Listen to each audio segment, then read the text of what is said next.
Hi, Chanel. Hi. Nice to meet. Nice to see you again. How's your Day? It's good. It's good. Good? I'm excited to be back. Thank you. I Yeah. appreciate you coming back. Of course. We're gonna go over all the tests that we did last time, the X-rays that we took, and kind of show you how we're gonna do your treatment plan. Great. Okay. As far as what we went over last time, we did a bunch of tests, kind of seeing the range of motion, how much your spine moves in correlation with your symptoms, as well as taking a history of how long it's been. It's pretty localized. It gets better with more motion, less sitting, which is great. We're also going to go over any kind of homework that I'm going to give you, as well as maybe go a little bit about your diet. Okay? So we're going to start off with the x-rays that we took. I'm going to go through all your x-rays to show you what we found. This is the side view of your neck and the vertebra, your spine is in there. Looks really good. The space between each vertebra looks good. There's not a lot of whiteness around it or inside of it. Everything looks great. The spinal canal right here, which is where your nervous system comes from your brain down into your body from, all looks really, really good. This is the one we had where you opened your mouth. That was fun. It was super fun, right? So this is what we look for, this is the first vertebra in your body, and then it articulates with the second vertebra. This is the front view. Again, not a lot of whiteness. Everything looks pretty much in place. No red flags at all. This is the front of your chest, your thoracic vertebra. You can see it's a pretty decent line.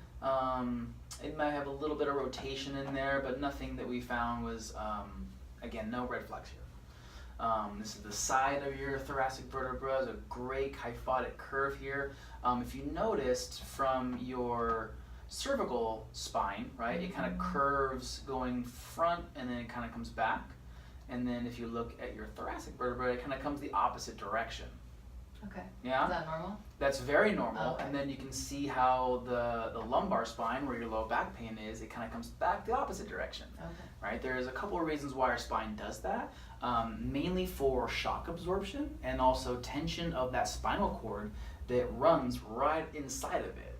If those curves are any less or any more, that could put tension on those nerves. And when you have tension on those nerves, whatever information is being sent through them kind of gets hindered. Okay. Cool? So that's going to be a big part, is we need to keep those curves there. Okay. Okay, so this is where your pain is.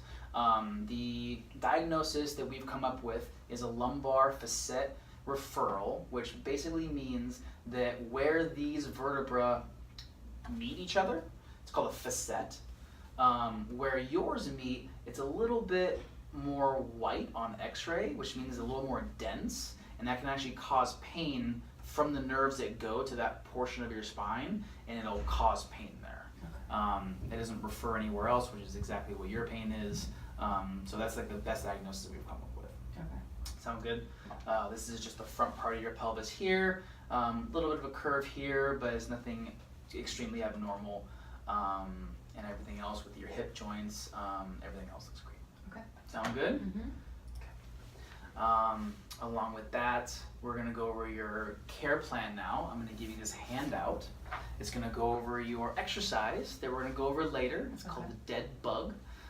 The purpose for that exercise is to strengthen your core muscles, because your core muscles are what help that part of your spine kind of hold itself. And if the muscles around it are weak and aren't working that well, then you're going to have a lot of that pain and instability that the brain receives information from, and it's going to cause pain there because it senses something that's wrong, and it's going to tell you what not to do. And in this case, if the brain doesn't want you to move, it's going to tell you not to move. Okay, so this is going to help you out a lot. Along with our treatment plan, I'm going to let you know that I want you to come in around 2 or 3 times a week. I'm going to see you for about 12 weeks.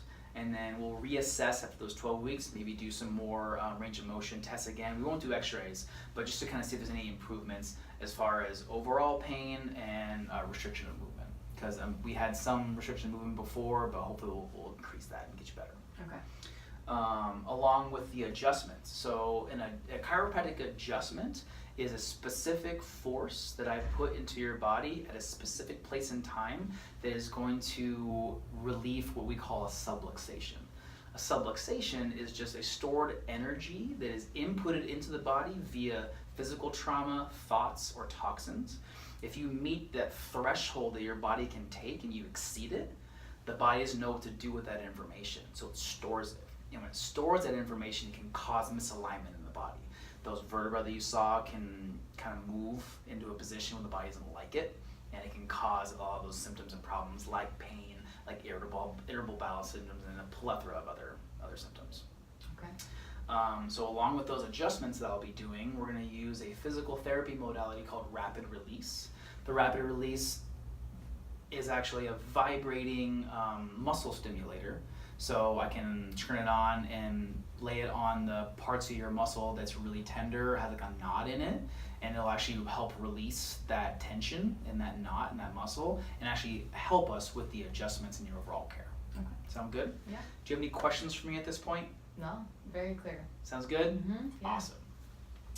Awesome. So along with the core strengthening, I'm gonna recommend that you limit sitting to less than 8 hours a day, whereas you told me that sitting kind of aggravates the pain. I don't want you to keep aggravating it, and actually sitting actually turns off the core muscles, so getting up and moving around will actually help with the exercise as well as our treatment. Okay. Okay. I'm also going to recommend that you increase your vegetable intake to about 4 to 6 servings a day, servings about the size of your fist, along with the exercise and the adjustments. Nutrition is a big part of your overall health. What we put in our body is what makes our body. So a lot of the things that we put in can be processed, can be not so nutritious. So we're gonna try to up your vegetable intake, because vegetables have a lot of good enzymes and a lot of good nutrients that our body likes. Keep up with the water and the exercise that you're already doing. It's great. Just don't overexert yourself, especially when you're feeling that pain. I'm not going to restrict anything you do at home or work. Just listen to your body, do what it does. And the goals of care is that I want to take your symptoms from a 4 out of 10 to a 2 out of 10 in roughly 4 to 6 weeks. And then again, we'll reeval at 12 weeks. Sound good? Sounds good. Part of our philosophy in chiropractic is that the body can heal itself naturally. Whatever makes us the way we are can also heal us without drugs or prescriptions, whether that be over the counter or prescribed. So chiropractic's philosophy is that through the adjustment, through relieving that stored interference within the body can express itself optimally, so that way it heals itself the best way possible. Does that make sense? Yeah. Awesome. Mm-hmm. One thing I wanted to show you down here is this lovely poster with a couple of different pictures on it. It shows you where the organs in the body correlate with the nerves that come out of the spine. Like I said, the nerves come from the brain down the spine and then disperse to the organs. This kind of shows you what portion of the spine can send information to the eyes, to the lungs, and the heart, and all the other organs in the whole body.